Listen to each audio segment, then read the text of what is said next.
Benvenuta, welcome. My name is Natasha Aruri. Until recently, I was a postdoctoral researcher and coordinator at TU Berlin. On behalf of the whole team, I would like to welcome you into our session. We are delighted that you decided to join us. Today, we would like to share with you what we did in our project and reflect on a few issues that trouble housing activists in many places, including the speakers next to me, who I will be introducing in a few. In late 2018, we were able to start our CMMM project. It's critical mapping in municipalist movements after receiving a grant from the Robert Bosch Stiftung. We wanted to investigate how critical mapping is used by activists and municipalist movements working to reclaim city halls from lobbyists and from the kind of politicians that Ada Kalau called this morning as managers of misery. We wanted to do that while zooming into three cities, Berlin, Belgrade, and Barcelona. For us, the central question was, how do municipalist activists employ critical mapping to mobilize the public in support of their larger endeavors to shift political paradigms?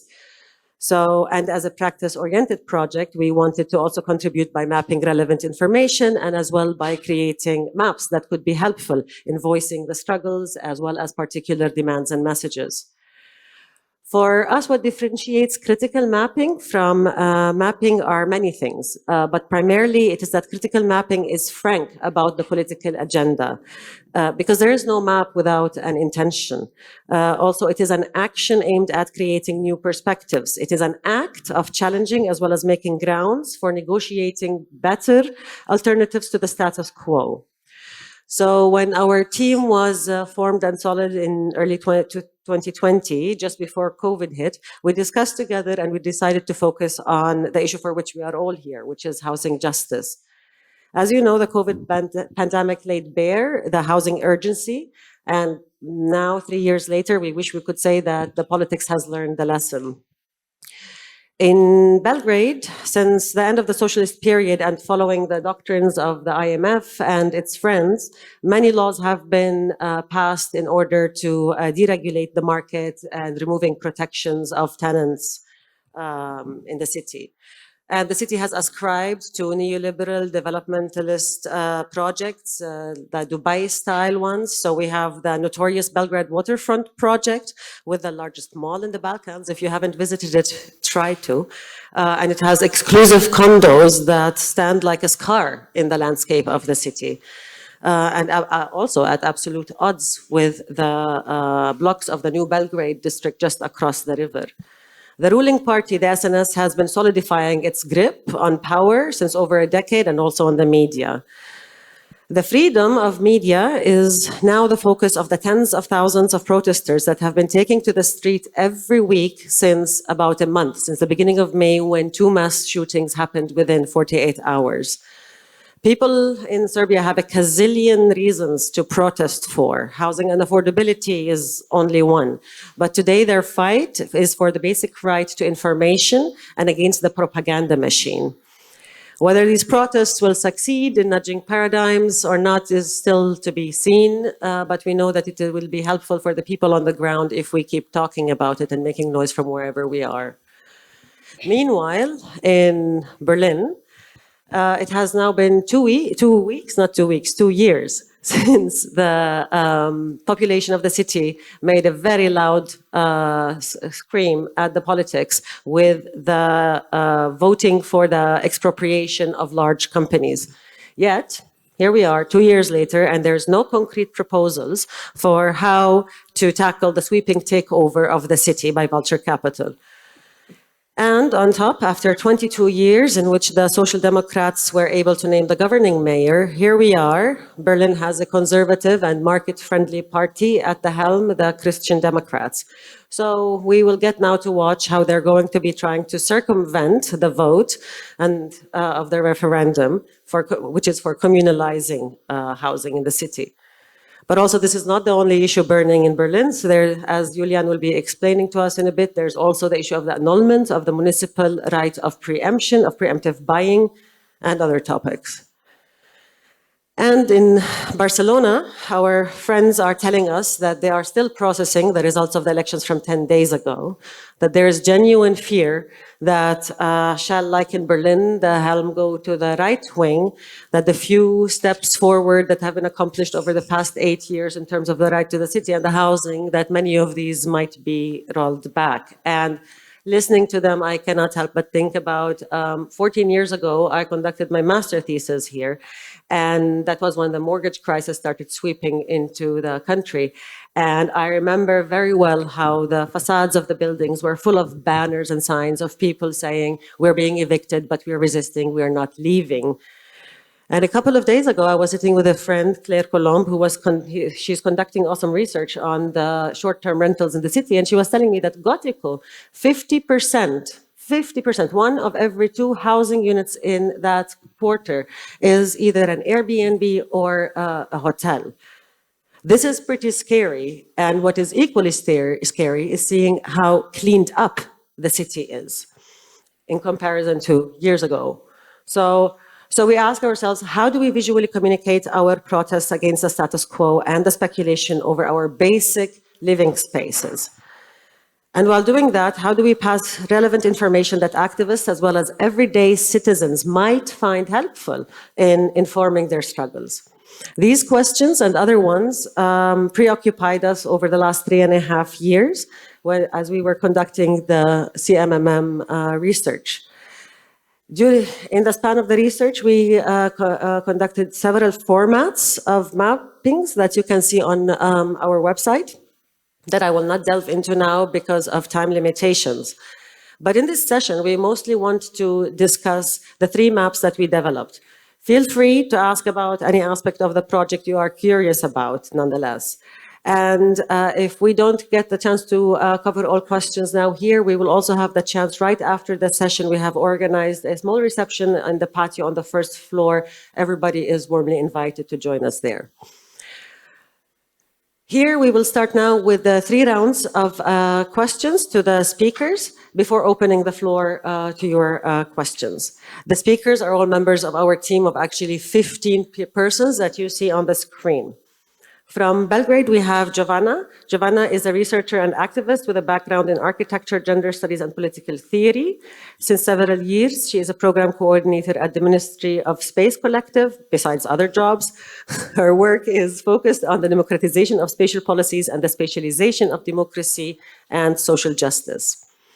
Next to me here, we have Julian from Berlin. He is a political activist and consultant for projects on urban democracy, the co-production of urban space, and Gemeinwohl housing policies and economy. He has served in many initiatives. Recently, he has co-founded and he is the CEO of the real estate mediation cooperative Häuser bewegen. Next to Julian, we have Irene. Irene is a political scientist with a master's degree in law. She is specialized in human rights with a focus on the right to housing and the right to the city. She is the director of Observatory Desk, the Economic, Social and Cultural Rights Observatory here in Barcelona, and she is as well one of the founders of the Barcelona Tenants Union. Working together with Irene and sitting next to her is Lorenzo. He is a postdoctoral researcher at UNED, the National University of Distance Education, and he's also a collaborator and research associate with several institutions here in Barcelona. His main research interests center around urban political economy with a focus on housing, property, and digital transformations. And last but not least, we have Robin. Robin is a visual expert at the interface between design and technology. He is a research and teaching associate in the information design program at the University of Arts, the UDK in Berlin. And he is a founding partner of Visual Intelligence, which is a design studio with a focus on visualization strategies and related services. So without further ado, let's go for the first round.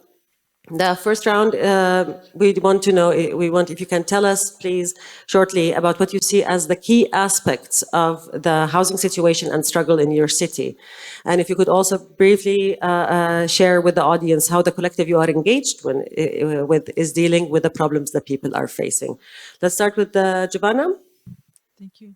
Thank you, Natasha. So what you see here on the first slide, because we have very short time, to show a context and the genesis of the housing situation we have today. This is just an example of the change of the narrative in the legal documents, but it actually exemplifies the change in a paradigm that happened and that led to what we have as a housing landscape in Belgrade today. And this is a shift from the socialist Yugoslavia and its policies, housing policies, to what we have today, which is a national state.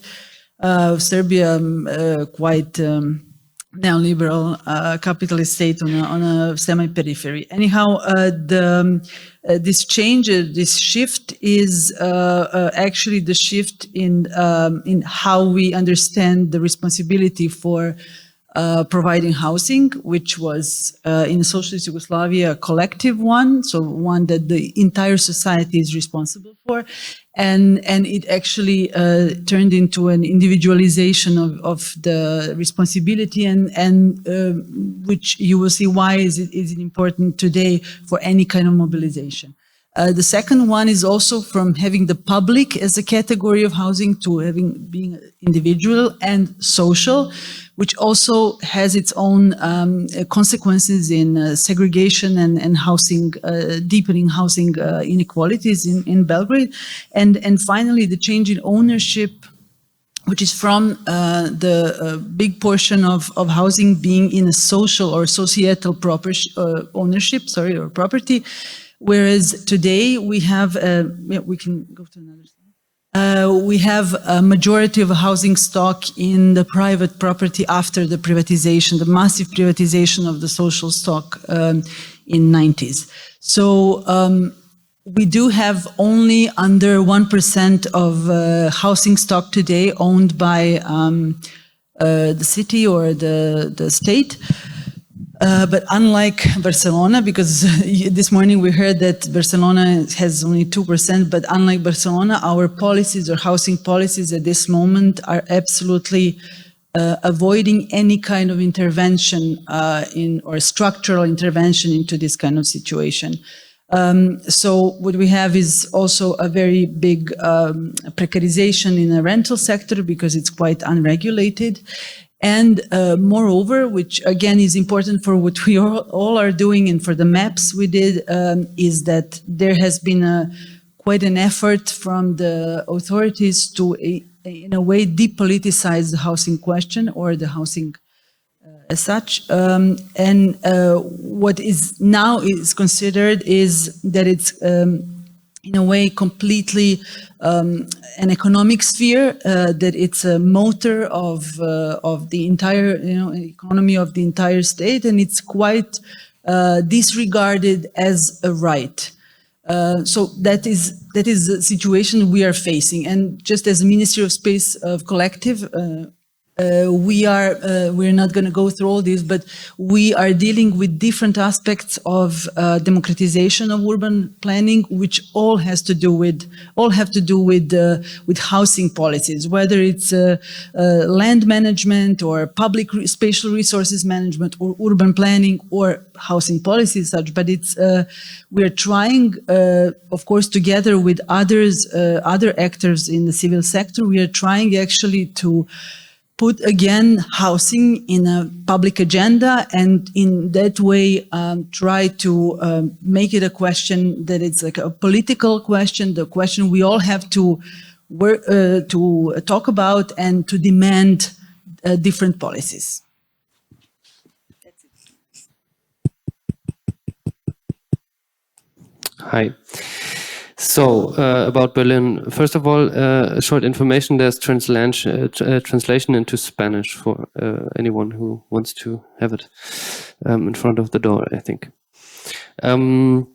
What I want to begin with is a short introduction to the current ownership distribution in Berlin of the housing stock.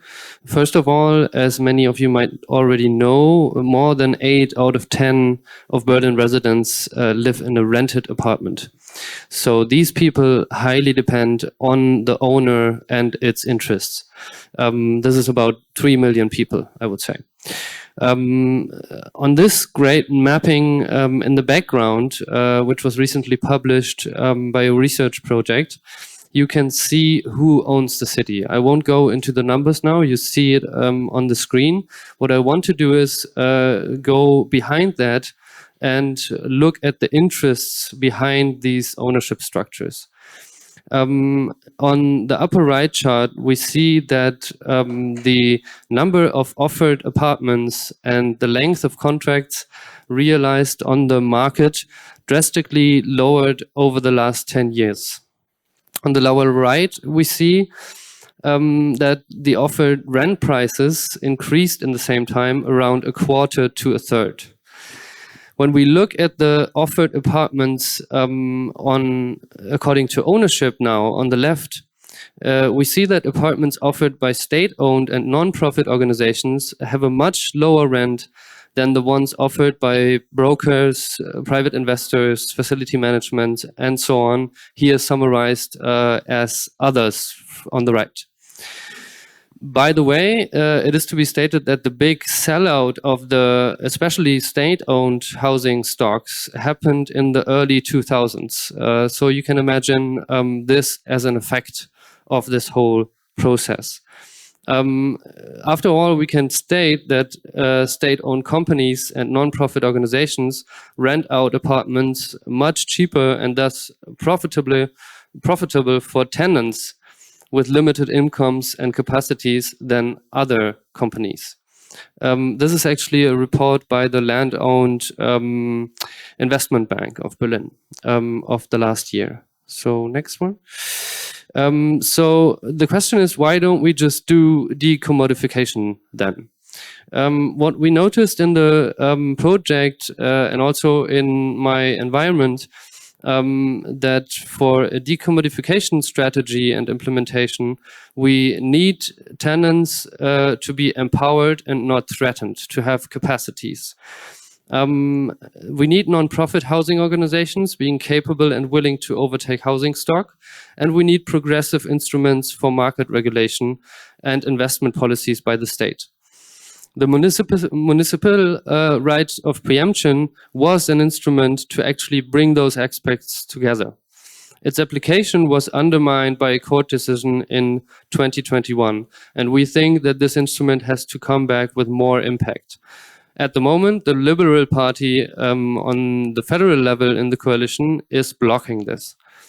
So to summarize, this is actually the housing stock we need to shift.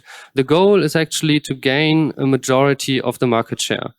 But first of all, the bad news in terms of regulation, the rent cap was cancelled in 2021, the right of preemption was cancelled in 2021, communalization on the basis of the expropriation referendum is politically stuck since 2021, and there's a lack of information to stop the sellout of the not yet capitalized stocks. But at least there's a political goal to buy back housing stock in the actual coalition contract. There have been also investment activities by the state lately. And there's a lot of solidarity and institutional support to actually buy back housing stock. In the creation of our map in Berlin, we had the claim to dive into that situation and have an impact on the future of Berlin's real estate market. And we will see later how this is hopefully going to work. Hello? Yes? Okay. So, time for Barcelona. In here, housing is a huge problem in Spain, in Catalonia and Barcelona. Actually, Catalonia is the region with most part of the evictions in Spain.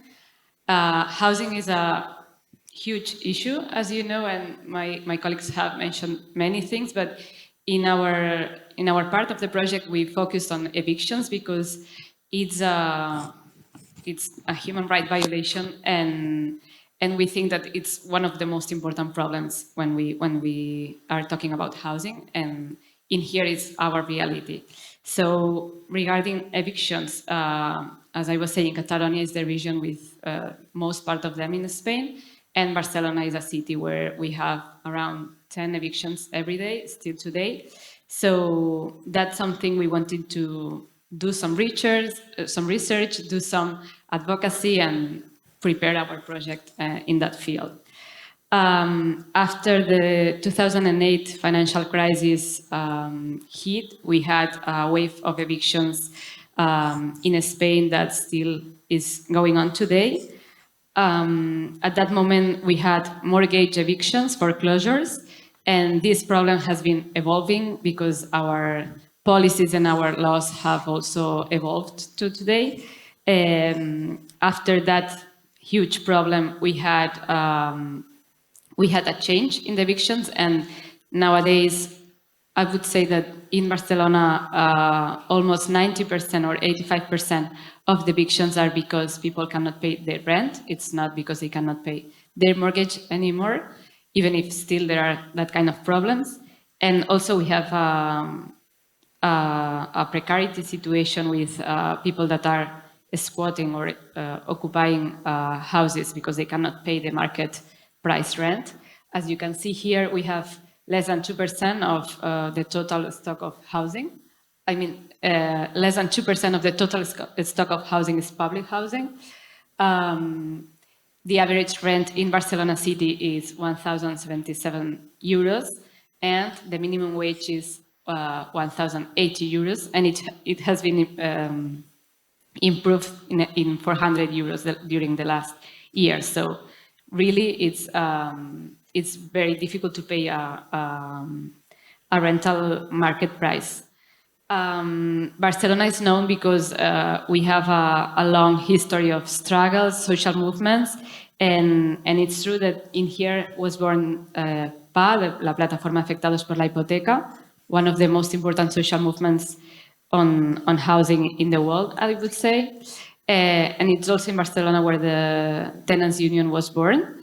And there are many groups in many neighborhoods in the city that are fighting for the right to housing and against evictions.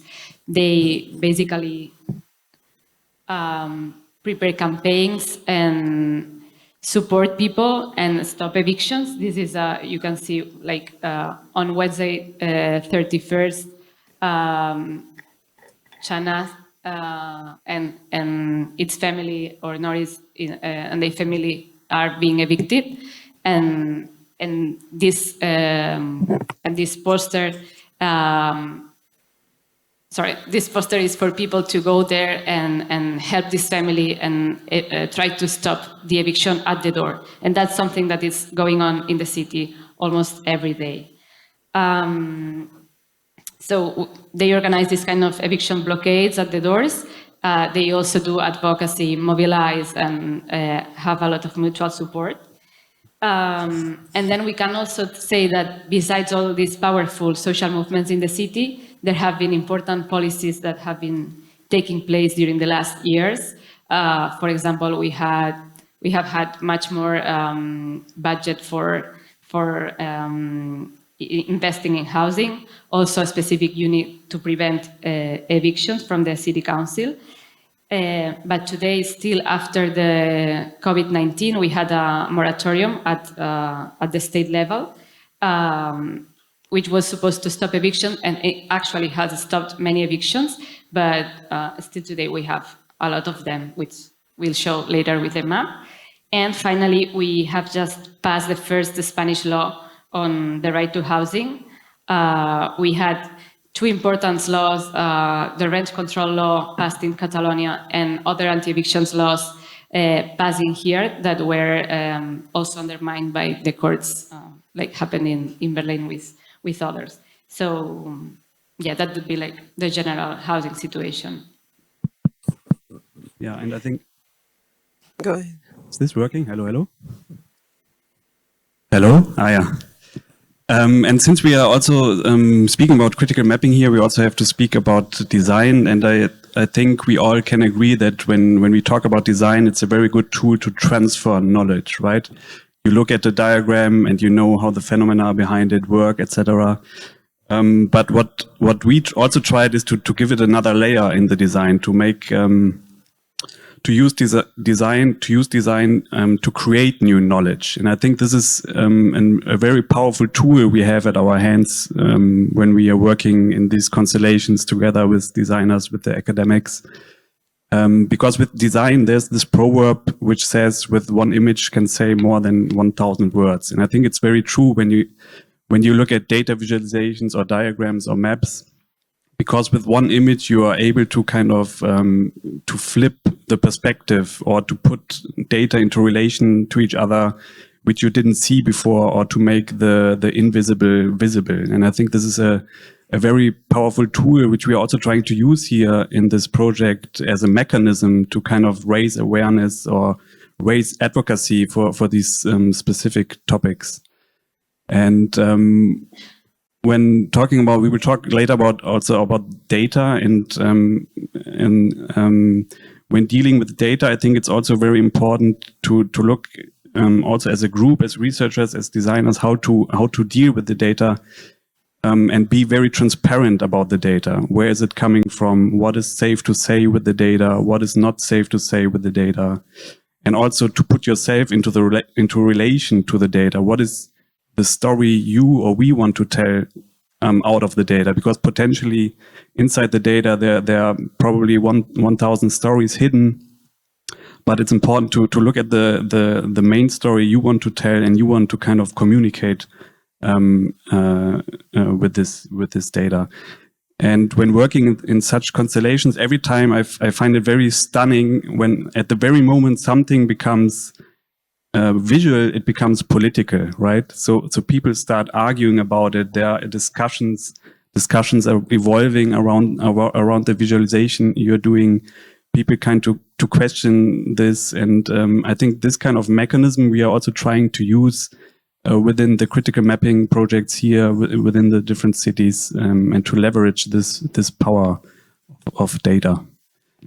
And last but not least, I think this process of coming together, I think now we are working since 2 years together, finding a way to visualize the data we have.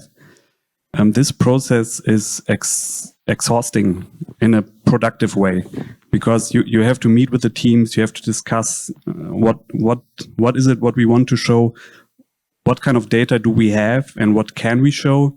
And I think this process here, you can see really just a small extract from this process with different sketches, different tryouts, what are we able to do with the data. And I think this process is very important.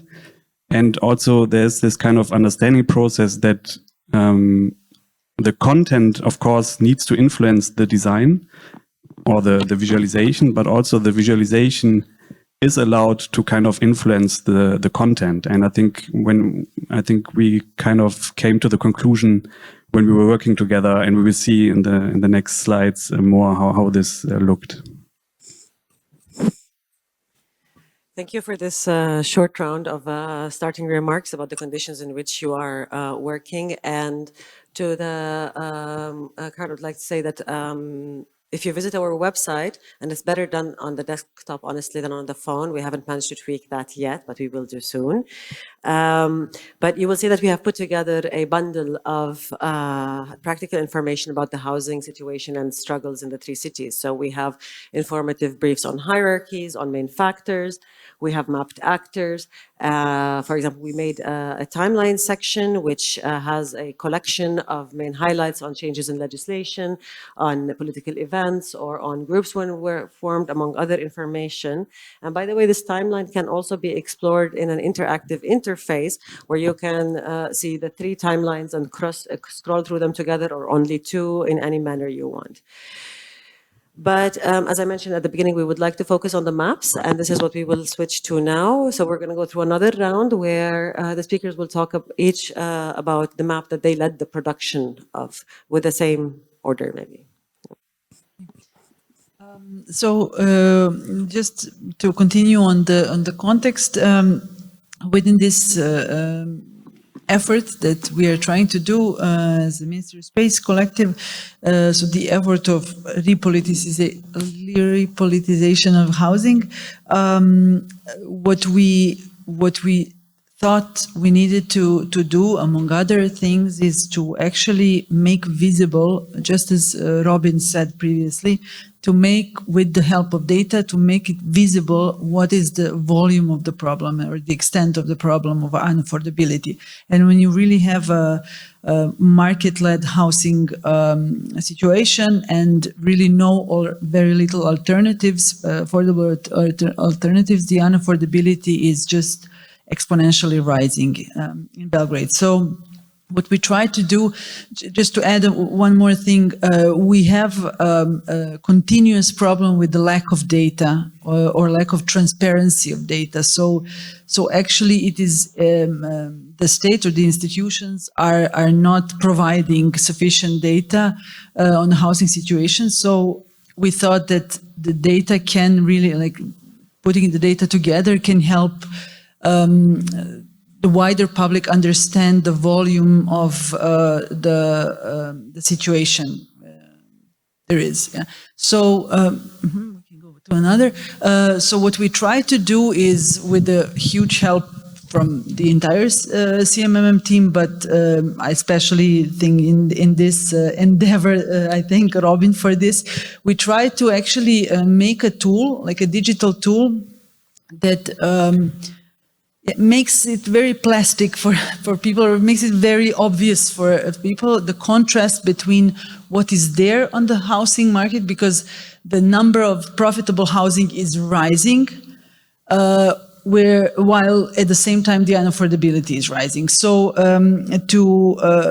we had a digital tool where anybody can put two inputs, the size of the household and the income of the household, and choose, of course, whether they're looking for a rent or a purchase, with some different preconditions. But anyhow, what you get as a user of this tool is you get the contrast between what is available or what is there in the ads or in the advertisements for housing, and what is actually price-wise affordable for you, and what is space-wise adequate for you. Okay, so these are the two criteria, and just not to go into details, we used some official data or metrics used by like wider group of actors to actually set some formulas for the algorithm behind it. So just to shortly go, this is what you get. So these are the inputs that I mentioned. We also try to offer some of the selected scenarios, like these, because we thought that they might, aside from looking into one's own situation, we thought that it would be interesting, or we hoped that people will play around, in a sense, with the different kind of scenarios. And at the end, what we, as I just said in the beginning, what we hoped for is that the contrast between these two is going to be, in a way, to produce some kind of affect, aside from the rational understanding of the volume of the problem, some kind of affect that will potentially grow into some kind of wider mobilization. And just to add one more sentence is that, of course, this digital tool is just not enough to grasp the entire the structural causes and all the aspects of the housing problem in Belgrade. But what we thought, and for now it worked quite well, is that by using this, we can also contextualize these results, these visualizations, contextualize in a narrative that we generally try to convene. I think that's the word. But anyhow, of course, we understand this is not enough to present the entirety of the situation. But then again, we use it as a very powerful visual tool to complement the messages that we are generally trying to say. Yes. So we said in the project that it is up to policy and governmental strategies to regulate and communalize or recommunalize the capitalized housing stock. To remind you, it was 42% of the total housing stock. So with our mapping, we wanted to focus on shifting the housing stock owned by especially small private investors. A short reminder, it was 17% approximately, into the non-profit ownership through cooperation between tenants and non-profits. Thus, we want to strengthen the other 2 points I was making before. First, empowering tenants so they can self-organize, and initiate cooperation with non-profits. Berlin has a long history of cooperative housing, of successful efforts, and there are established networks and institutions to empower tenants in decommodifying their house when it is up for sale. We want to visualize those efforts and networks. There's a lack of information on sellouts, and to be able to decommodify relevant parts of the housing stock, tenants and non-profit organizations need that information. So we want to visualize that need. Plus, we want to show the scale of public demand and readiness to take action, and therefore show the urgency for political progressive transformation. During the project, we realized that there's also a lack of communication. Many people are frustrated by politics, and the social housing topic is quite complex and not very much accessible to a majority of people, even though a majority of people is affected by housing policies and market. Therefore, we have an opener on the website to gain attention and accessibility to the topic of social housing and capitalization of housing. We created a map eventually that has a data set on the right of preemption, its application in the past. And we have 3 layers of interactive information entered by tenants on one hand and non-profit organizations on the other hand. The application of the RPE since 2017 is visualized by the symbol of keys. We can go into that later. There are 2 interactive layers to be used by tenants to first show their need for information, and second, show their readiness to take action. We want to use these entries especially to confront politics and claim for progressive political transformation on the access to information, which is needed by tenants in the case of a sellout of their house. Next one, there is one interactive layer to be used by supporters to help tenants organizing and decommodifying their homes. So just one sentence about the current situation. We are not yet public with the map. We want in a first step supporters to make entries, to have a network visible where tenants can contact and reach out to. And then in the second step, we will give the map out to tenants. And then in the third step, see what we can do politically about it. Thank you, Julia. Okay, well, in the Barcelona case, we find ourselves in this context of a widespread struggle against evictions, and our objective was to contribute to the struggle. So we wanted to systematize and map the data that was produced by the collectives that were struggling against evictions themselves, with the objective of giving visibility to this struggle and also allowing spatio-temporal patterns to emerge from this mapping that would, on the one hand, help collectives better understand the property landscape in which they were inserted, and on the other hand, allow them to collectively self-reflect on how their struggle was being, how effective it was, how it had been evolving in time. So the data that to different degrees were recorded about the eviction cases was cases that these groups tried to stop. And this included the date, time, and location of the eviction, the tenure of the dweller, the type of landlord, the name of the landlord, what collective was calling for the action, and whether the action was successful in postponing the eviction or whether it was unsuccessful. So we thought that by recording the temporal data, we could see whether there was interesting patterns arising. By recording the location of the anti-eviction activity, we could see where the hotspots of the struggle were, and also what areas of the city the groups weren't managing to be present in. By systematizing the data of the landlord, we wanted to provide transparency to the ownership structures of the city, to know who owns the city and who are their main evictors against which these groups are struggling.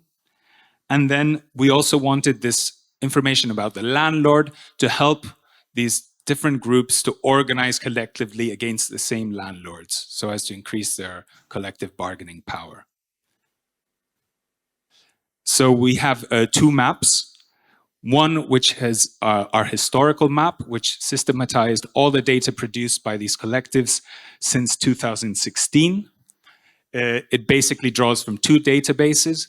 One is the cases that are accompanied by the platform of people affected by mortgages, the information they gather from their members in these weekly assemblies. And then we have a second database, which is the information that are in all these calls, like the poster that we saw previously, to stop evictions. And these are calls made by different groups across the city. So by systematizing this data, we could start making some analysis. And just to give you some examples of the kind of information we came out with, one was that in the high point of the struggle, which is 2018, 2019, for example, there were 2 calls to stop evictions every working day in the city. That can just give you an idea of how highly mobilized the movement was, and also how important the urgency, the housing emergency is in the city. But then we also saw that there was a 90% success in the groups in postponing these evictions. So it's a way of also showing that it's worth struggling and to give these groups self-esteem to continue with the struggle. Then we also saw that the hotspots of the struggle were, unsurprisingly, in the central districts affected by gentrification, touristification, and also in the peripheral neighborhoods that are low income. And then finally, we identified who the main evictors are. And we saw that corporate landlords evict at a much higher rate than what they represent as a percentage of the ownership structure in the city.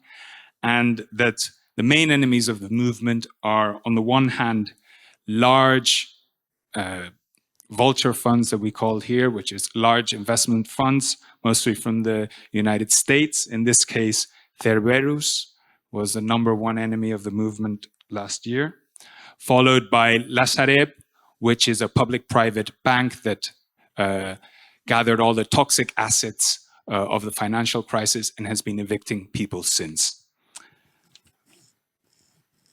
And then we have a second map, which is a participatory map. And here what we're trying to do is to, since 2023, keep a record of the eviction calls as they happen live. So as soon as there's an eviction call shared in the activist Telegram groups, this is recorded, and this gives it visibility, tells us where it is, and it also tells us whether the eviction action has been successful or not. The interesting thing about this map is that we've created a tool so that the groups themselves input this data. So we have an area that you can only access with a password and a username that we provide the different groups with. And here they can insert the information they would normally produce to make their calls. And by inserting it here, on the one hand, it goes onto the map, onto the live map. And on the other hand, it can be copy pasted into Telegram, which is the normal means of communication of these groups. So this is the stage where we're at. We're, as a team, are making sure that this map is updated, but the idea is for the groups themselves to employ this tool and to systematize this data from now on. Yeah.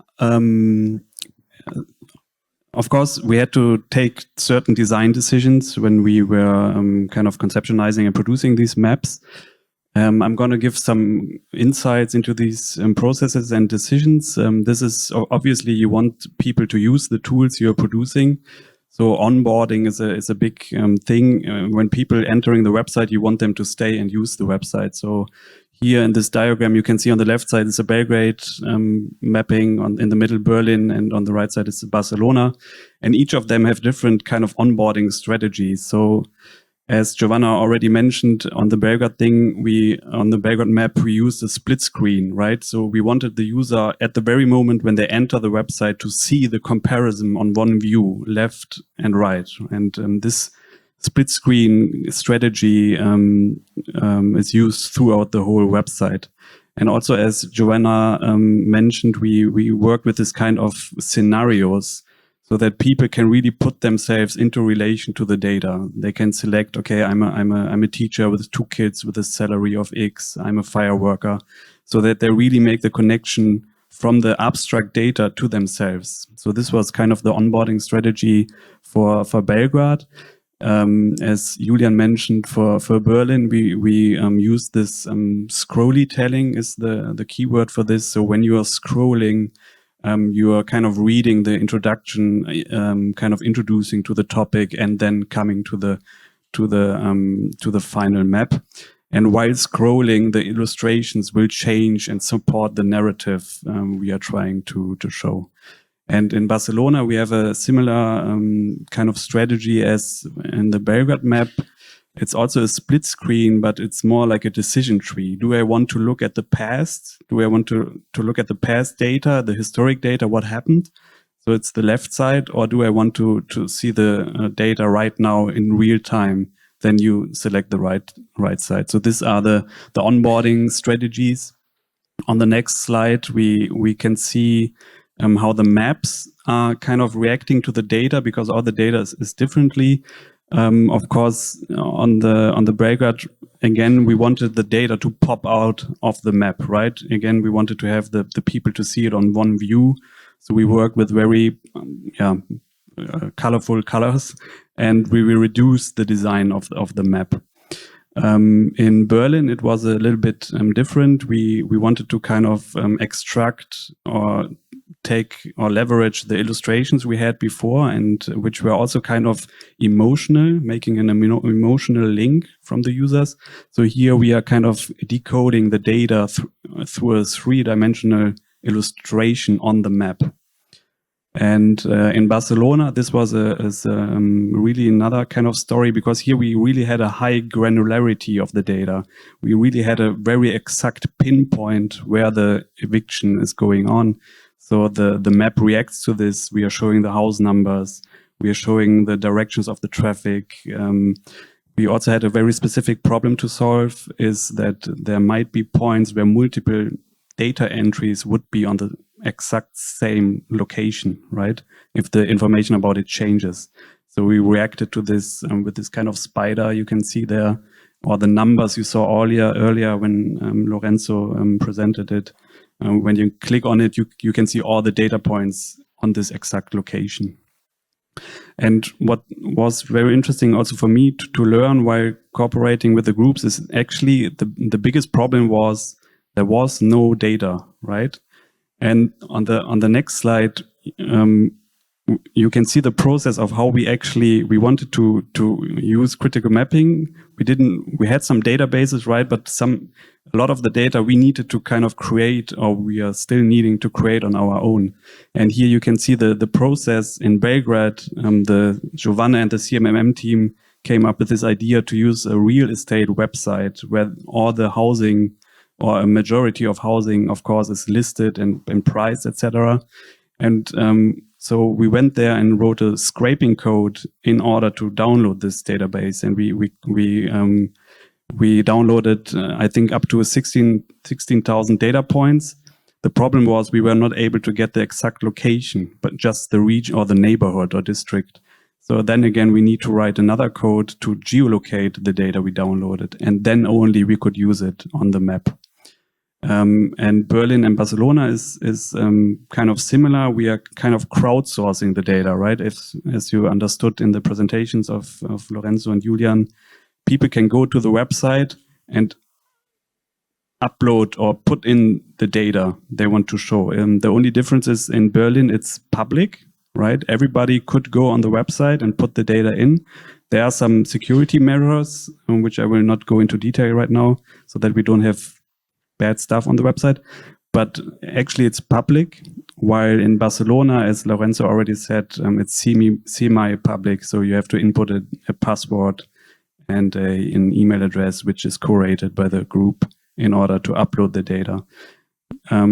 So again, conclusion, to conclude this, I found it very interesting that we needed to kind of create their own databases. And beside the design, I think it's also now very useful to have these databases, maybe also for other groups to use it or to download it. Thank you. We hope you will be able to enjoy exploring all the different features of these maps when you get the time to. They are linked to the main website. You can easily access them from there if you hadn't had the chance to note the direct links. And conscious of the time, I think we will skip the third round we spoke about at the beginning of question from our side, and maybe immediately open to the floor to see if somebody has a question to ask. If not, we can continue with our set of pre-prepared ideas. But we want to see if somebody has something on their mind that they want to share. Eva, here.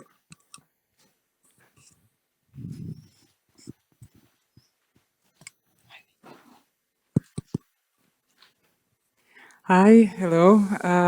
Thank you for this wonderful presentation. I was quite stricken with what you have done. I have been working a bit with you in the beginning, and it's been a long process, and it's an amazing result. I have a question for Lorenzo about stop evictions maps. Do they collect data on ownership? And can it then be used, or do you collect data on ownership? Because you mentioned it, but I am not sure I understand how it functions. And also for Robbie, like, have you done this georeferencing of ownership? Kind of, have you ever come across those kind of tasks? Say, yeah. Yeah, we do collect data on ownership that's produced by the collective. So normally when the collectives create these calls to go stop the evictions, they put the name of the landlord that's evicting. The main limitation, though, that we had was that we only publish the names of corporate landlords, because landlords who are persons are protected by privacy, etc., etc.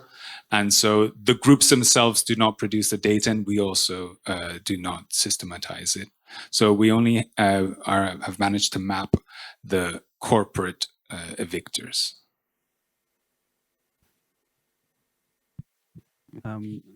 Test. To answer your question, I know some maps and methodology. You did this in, I think it was New York, and I know I never did it, but I know it's a kind of not a problem, but it's a complicated task because you cannot automatize it really. Here we wrote one code and we downloaded 60,000 data points. But when you're researching ownership, I think you have to go through qualitative data also, through a lot of documents. At least that's what I know from the New York project. And this requires manual work, humans working on it. So I just know it's quite complex, but I never worked on it. Yeah.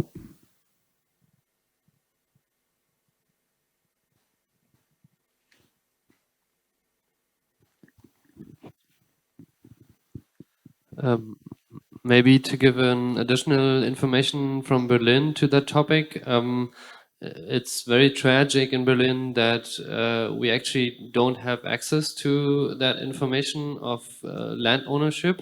As I said, this map is from a research project, but they can't, or they're not allowed to publish the data on the actual ownerships. Even though this information is actually collected. So there's an authority in every federal state in Germany controlling every purchase contract. So it would be easy to actually collect that data of ownerships, but they don't do it. They are not. They're just interested in the prices to make those kind of reports I stated before, but they don't collect the data on ownership. You mean they do collect the data, but they do not give access to it because they have it in the register. They know the names, but they do not. They claiming it's data protection as if they're protecting one person. This mega company, they do not pass. There's no scaling of saying, okay, as of 10 properties, then we will make it accessible to the public so that to ensure transparency and accountability. No, that is not taken, and that is the problem. And I think it's a repeating issue also in Barcelona. At the beginning, the goal was to get this cadastre data and base on it, but after trying to communicate with the authorities and that failing, we changed to social data. We have a question from here. Hola, gracias y por el trabajo, además muy interesante, no solo por la posibilidad de visualizar, sino para la posibilidad de comparar datos y segregarlos según un criterio. Yo tenía Emanuela, es que no hay traducción, o sea, no tienen traducción al castellano. Entonces, si quieres yo traduzco al inglés. Vale. ¿Sí? ¿Sigo? Pues si puedes volver a empezar. Vale. Gracias, interesante no solo para la visualización, sino porque permite segregar y comparar datos, que me parece un tema muy relevante. Very interesting because you don't speak Spanish, right? Because you can also compare and segregar, like separate data at different points. Y aquí tenía unas preguntas. La primera es si se está planteando, en el perfil que, por lo que he entendido, se hablaba mucho del perfil de propietario, pero me interesaría también saber si se puede hablar de perfil de las personas disociadas, porque uno de los criterios que entra muy en juego es, por ejemplo, el tema de la discriminación por raza, por género, etc. No sé si este elemento está o se plantea que puede estar. She's asking about, okay, we have like information about, we've talked about information about the landlord, but what about the evictees, like people that are losing their home? Sí, la segunda era si estamos hablando siempre de pisos o se puede alargar, por ejemplo, el tema habitaciones, porque en el ámbito del subarrendamiento, etcétera, es un otro terreno de juego, de especulación. Yeah, she's asking if we are talking about apartments or if we can also speak about rooms, renting rooms. Sobre todo en los territorios que están más sujetos a gentrificación y turistificación. Y la última es, ¿se puede plantear o se está planteando también qué pasa después de los desahucios? O sea, esa vivienda en qué se convierte en vivienda de alquiler temporal, en el caso que se vuelve a abrir el alquiler turístico, es decir, ¿qué está pasando también con ese parque residencial que se sustrae al derecho a la vivienda? And she's also asking about what happens after the people are evicted. Does this apartment become a touristic apartment, or what happens with the apartment after the evictions? I can answer. Okay, I can answer the part of the profile of people being evicted. We at the beginning of the project, that's something that we wanted to map as well. And that's why we wanted to have some public information from the Barcelona City Council so that we could see if there are the most people evicted are women or are there, like people, children in the houses, etc. But we couldn't get that data. But that's something that we were thinking if we can continue with the project, we would like to have that information. Also, to have to show what's the profile of people being evicted, but also to explain the stories, to have some faces that after the numbers, and that's something we have been talking for a while, but finally we didn't get the information. Yeah, and I mean, there's a lot of interesting information that could be taken, but the main issue we had is one, there's no data. So who's producing the data? The collectives are producing the data.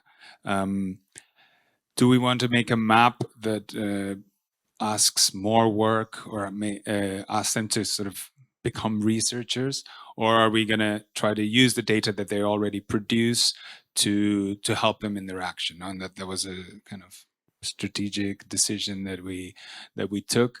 And for the map to have any chance of be sustainable and for the groups to employ it, it doesn't have to incorporate more work for the groups, and they have to also find it useful. So we decided to start with the data they already produce. We've had a few workshops with the groups to try to share this tool, and everybody also comes up with new ideas of how the tool could be used. So maybe it could evolve in time.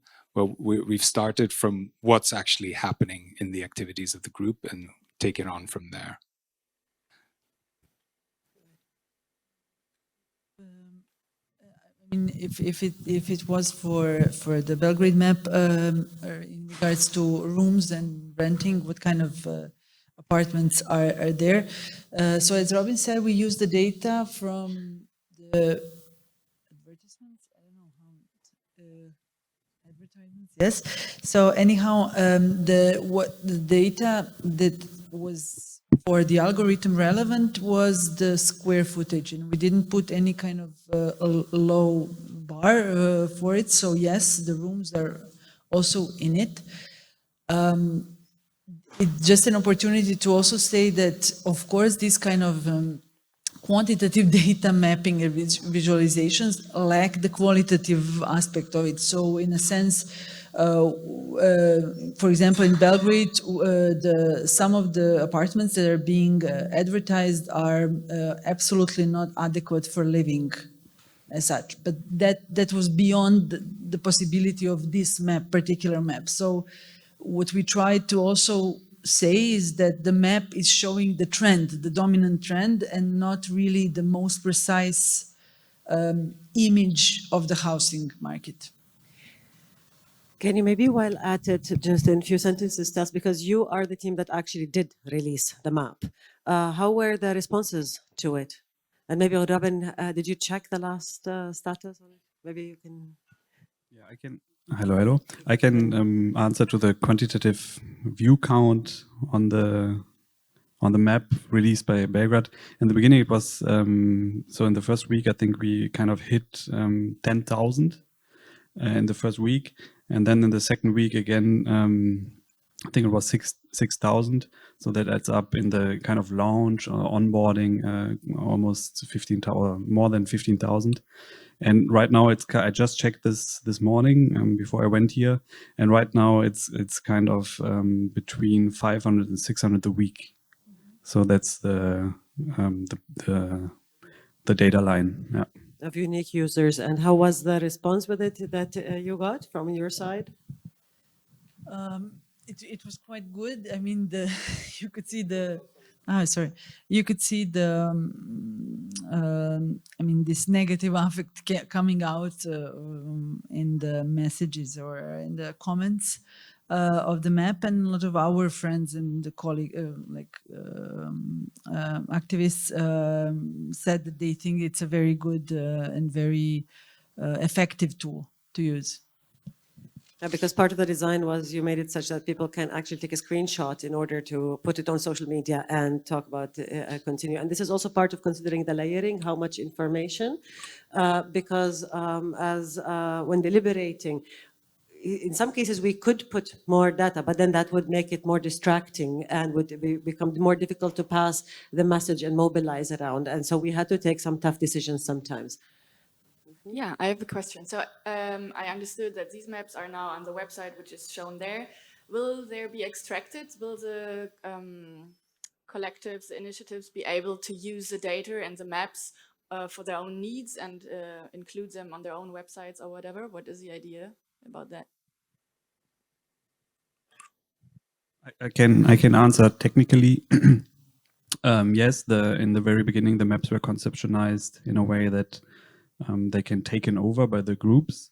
I think in the case of Barcelona, we already provided what we call a tech stack, where we kind of write all the technology we are using, all the code we are using, and send it to, I think, volunteers or groups who are also keen to technology and who could potentially take this over. And this is possible with all the maps, and it's actually also planned. So that's from an answer from the technical side. And in the Barcelona case, we offer groups the possibility of having their own username and password to access the database behind the map, so they can download the database, they can do a more in-depth analysis of what's happening in their neighborhood or how their particular collective has worked.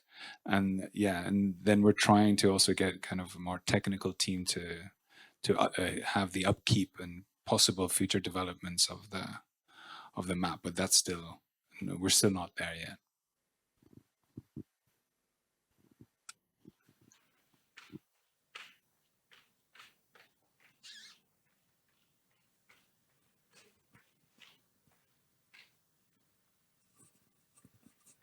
Bueno, buenas tardes, Irene. También voy a hablar en castellano, si me puedes traducir, porfa.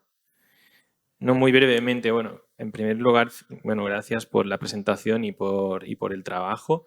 Y bueno, solo decir que bueno, me ha gustado como lo que apuntaba la compañera de Belgrado, ¿no? De repolitizar la vivienda, la lucha por el derecho a la vivienda, y creo que este proyecto, pues, bueno, nos aporta elementos interesantes. Entonces, no sé, creo que ha quedado súper claro, ya lo sabíamos, pero el proyecto pone de relieve, ¿no? Que los datos y su visualización son una herramienta de lucha muy potente, de organización.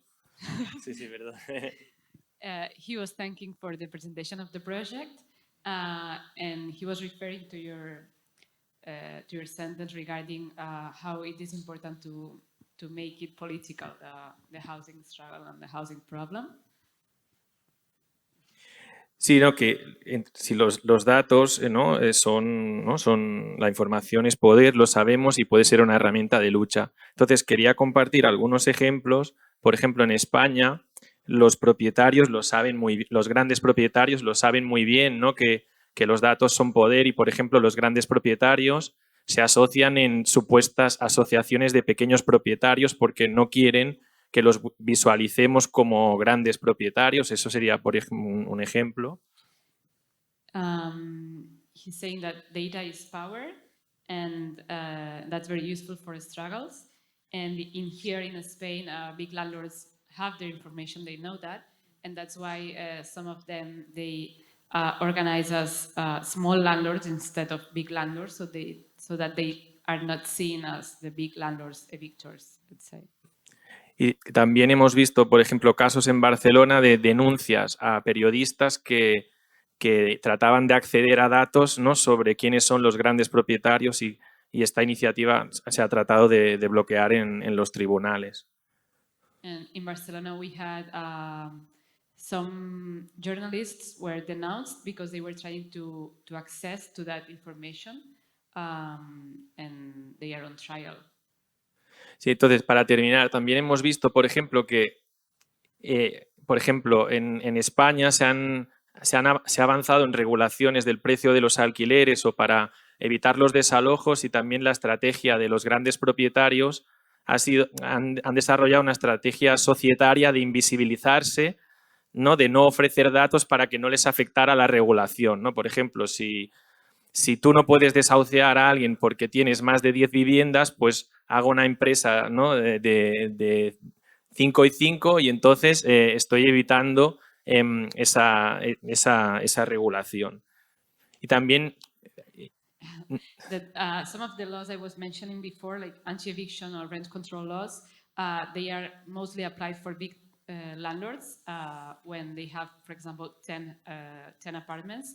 And so the landlords, what they do is they create companies or they with like 5 and 5, so that this regulation is not applied as a big landlord. Y entonces, para terminar, también cuando los movimientos sociales hemos visto esto, se han hecho contrapropuestas tipo, por ejemplo, que se aprueben, que se creen registros públicos de grandes propietarios. Y bueno, simplemente quería preguntaros cómo veis toda esta cuestión sobre la que habéis pensado, pues seguramente más que otras. Y bueno, tal vez el primer paso entonces de una buena política de vivienda es socializar la información, los datos, ¿no? Porque vemos que es una cuestión como muy importante para ver pues un poco, ¿no?, qué se puede hacer y dar soluciones que garanticen este derecho. That's why social movements were claiming for a register of big landlords, so that we have the information of who they are. And maybe he was saying that a first step for public policies on housing would be socialize that information, have information that we were all complaining about the lack of that kind of information.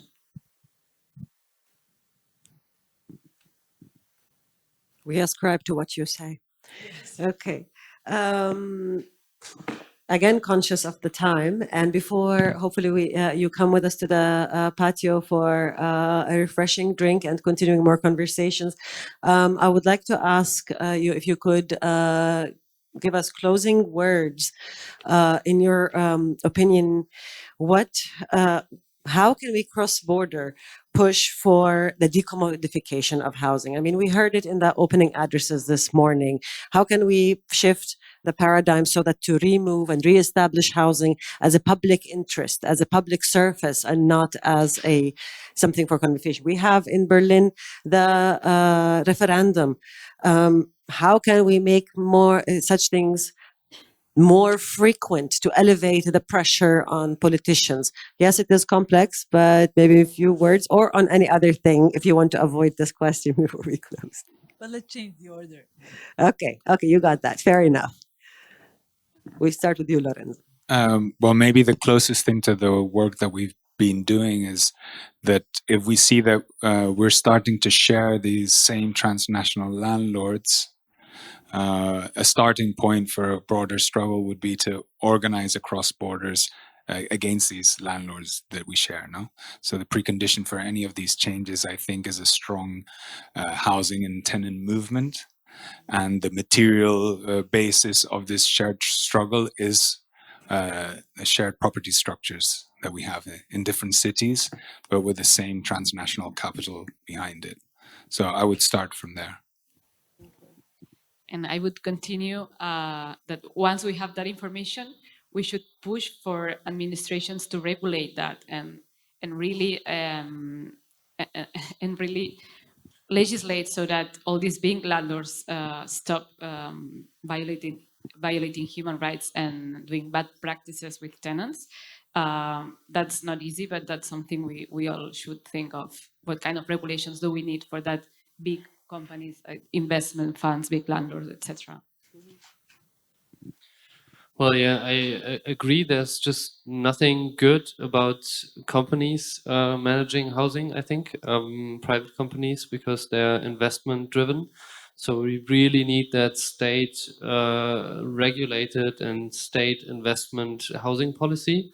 But besides that, I think we really need communication on the topic, especially between the people who depend on ownership and the owners themselves, because there's a huge gap between especially private owners in Berlin that hold houses and that don't understand what effect and what consequences a sellout of the house has on the people who live there. So we have to build those emotional bridges between those people. And that's what we actually do with our cooperative to mediate real estate purchases and bring the people together to actually understand the emotions and the struggles behind that topic. Yeah, it went fast. I don't know. I think, yeah, my pessimism sometimes obviously comes from seeing too big of a changes as needed for this kind of for some more structural changes in housing as well, which is like and I think that is something that we have in common. Although, I mean, I agree with Lorenzo, but not all of us have corporate landlords, or I mean, we do have some structural causes that are shared, but that's why I look at them. You know, so how we understand the property or as such, private property as such, how we treat it, how to radically democratize all decision making. These are some of the big processes that I think lie in a very At the base. at the base of really changing, like long-term change in housing as well. Do you have an opinion? I'm not having an opinion contextually to this topic. I think what I just, because we were, obviously this is a critical mapping project, and I think a synonym of critical mapping is also counter mapping. And we already heard from the audience also that data is power. We also heard strategies from the landlords, how they're trying to camouflage themselves within the data. So I think adding to this critical or counter mapping, I think we could also add the term counter data, right? And I think gathering data and creating data in initiatives in socio-political groups is a very powerful tool, which could maybe used more often in order to create advocacy. Yeah. Thank you. And on the issue of camouflaging, maybe one thing we could consider is how to push politicians to, just like we have labels on products of what nutrients are in, and it's the same, that we want to have it visible in the city, that if a building is not owned by a personal person, that we want a 2 meter by 2 meter sign giving the name of the company, because maybe then our cities will become walks of shame for these politicians. They're shamed enough to see all of these taggings, and maybe then they'll move fast enough to change it, because the tools are there. It's just the political will is not as fast as the political rhetoric. Thank you all for today, for the past 3.5 years. Thank you, our audience, for hanging around in spite of the warmth and the heat. And we have now to move a bit fast, because there's another session in 7 minutes, I think, starting here, who have to set up. But please do join us, and let's continue the conversations in the patio. It's on the first floor, the first staircase when you're out on the right. It goes around spiral. A bit of fresh air and refreshments. Thank you very, very much. And if you thank us, we have to thank you as well as project coordinators, Kathleen and Natasha. It was amazing to work with you over the last years.